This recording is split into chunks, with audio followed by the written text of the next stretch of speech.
Nzojibwami Augustin ni umuntu umwe w'umunyepolitike kandi yatanguye kuva kera mugabo cyane cyane yatanguranye kwibonekeza cyane muri 1992 gutyo igihe bariko barashinga umugambwe Sahwanya Frodebu bari kumwe na Bandadaye bakaribwami n'abandi n'abantu rero bagendanye nawe mu gushinga uwo mugambo ko ari mu bawushinze mengo bashikije na 40 bashinze uwo mugambwe Sahwanya Frodebu.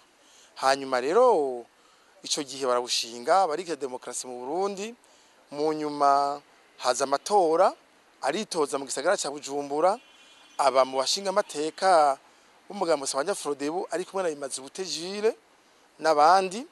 Hanyuma rero bacamushinga gutwara intara ya Bururi nkabura amatari. Hanyuma mu nyuma aragaruka aho Ndadaye Melchior yarapfiriye, acaragaruka mu namashinga amateka arabicegera cy'ubukuru w'inamashinga amateka icegera ca mbere. Hanyuma mu nyuma naho amaze kumushinga yari yari n'umuntu na secrétaire général umunyamabanga mukuru umugambwe Sahwanya Frodebu, yari secrétaire général wa Minani Jean président Sahwanya Frodebu mugabo akaba ari Tanzania. Hanyuma turi muri negotiation harabaye ibibazo byo kuvuga yuko abahutu bogira ikigwi cabo citwa G7, abatutsi bagira ikigwi cabo citwa G10. Ivyo rero twavyumvikanye ko nabandi kuko twe twabona yuko twagiye yarusha turondera ibyishu z'ibibazo biri mu Burundi mugabo tutahukanye umugera w'amacakubiri niko twayibona twebwe, abandi kurusuka bayibona niko twabibona. Hama rero turavuga twebwe ivyo bintu by'amacakubiri ku kibazo cy'Uburundi, kibazo cya politique, si kibazo cya ubwoko. Dusanga rero twebwe abandi bavyumva gutyo tubareke dushinga umugambwe witwa Sangwe Pade, umugambwe wa demokrasi no kunywanisha abantu.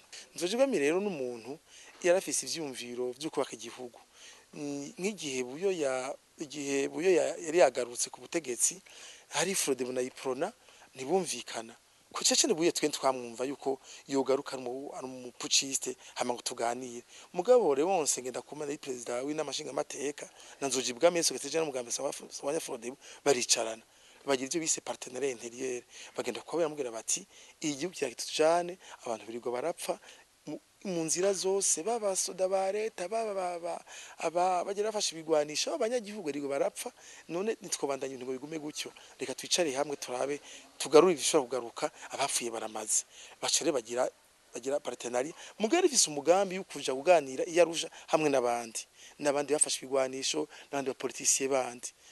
N'umuntu yamye ashira imbere ivy'igihugu nuno guhakarore no muri amagume turimo arafise inzira mbere karjera yimbwiye narayanditse ari ku gitanda mu bitaro muri Kira Hospital, narayanditse ari karandigita abantu baravyumvise ari karambwira ati wewe ni baronka kajyo uravuga ibi bintu navyo nyene navuga ati umuti w'ibibazo turimwo wibi vyatanguwe mu 2015 nuko abantu bakwicara hamwe bakavugana uri kure y'uwundi bakegerana mugabo vy'igihugu bigasubira mu nzira.